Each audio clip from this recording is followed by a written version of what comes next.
Po, zotëri Balla, siç e dini ju, në qeverinë e cila ishte legjitime dikur Defender më herët, 24, ishte anuluar. Tani nuk kemi qeveri legjitime, ajo nuk ekziston. Domethënë shtyllën për një ndër 4 shtyllat të cilat paraprakisht kemi folur në para 2 ditësh në intervistën tuaj për bëmja e shtetit bazë 4 shtyllave. Tani një për tyre nuk kemi do të thotë qeveri legjitime dhe sipas kësaj që s'kemi qeveri legjitime nuk do të thotë që aleatët tonë apo më mirë po të thënë saktësisht pikërisht për krahasim nga qeveria që ishte madje po funksionon do të thotë aleanca po funksionon më mirë pa qeverinë. Fatkeqësisht. Diçka tjetër për shtuar te kjo, se përveç stërvitjes e mesazhit normalisht për Rusinë dhe satelitet e saj Serbinë në Ballkan, janë dhe rrugët e komunikimit, pra nga mund shkohet për në lindje, përveç se nga artikull ku ka nisur faza e parë e Defender Europe 2025, rrugët janë dhe përmes Ballkanit. Po sigurisht kemi thënë intervistën e kaluar zotëri Balla se Defender 25 e ka për qëllim bashkëkoordinimin në forcave tona të sigurisë, siç është FSK-ja e Kosovës, bashkëkoordinim me NATO-n, edhe pse jashtë aminit, si thot populli, jashtë aminit të qeverisë, sepse ajo është ineksistente në ditët e sotme. Gjithashtu kemi sa mujta me pa një lajm se forcat ushtarake serbe janë të interesuara të bëjnë një lloj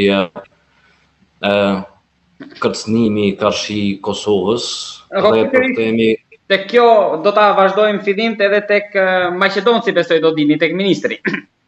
Po, tani është ne para 2 ditëve.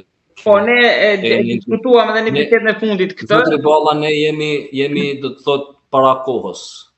Po nisur nga kjo do bëjte një ballafaqim të atyre që ju atë që po ndodh tani, kur në bisedën e fundit që kemi zhvilluar, ju keni thënë tekstualisht që do mjaftonte vetëm një akt për të nisur, për të hapur rrugë më pas shpërthimit të një konflikti, ndërkohë që Ministri Maqedonci deklaroi pra brëmën e djeshme që 70% e kapacitetet ushtarake të Serbisë janë në kufi me Kosovën.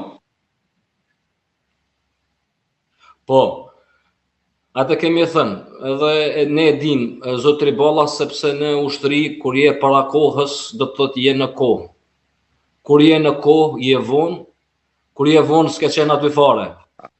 Kështu është matet koha nga siguria, nga perspektiva sigurisë.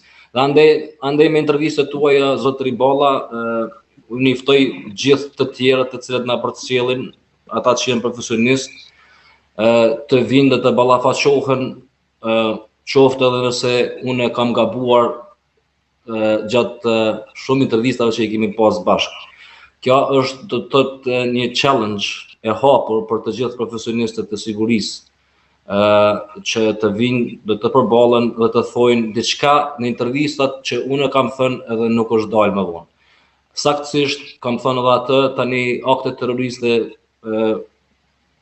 janë indikator një konfliktit mes armatosur të hapur mes Serbisë dhe Kosovës. Kjo mund të ndodhë nëse Serbia nuk është interesuar që të bëhet pjesë e Bashkimit Evropian.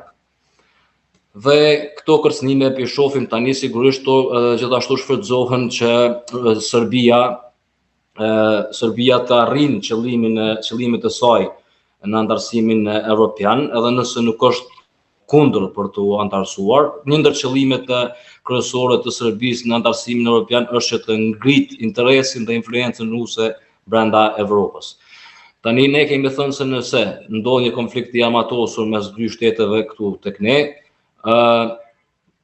Rusia dhe Kina shohin oportunizëm që të vendosin trupat ushtarake të saj në Serbi në emër të asaj që quhet për të vendosur paqe. Edhe këtë e kemi thënë. Tani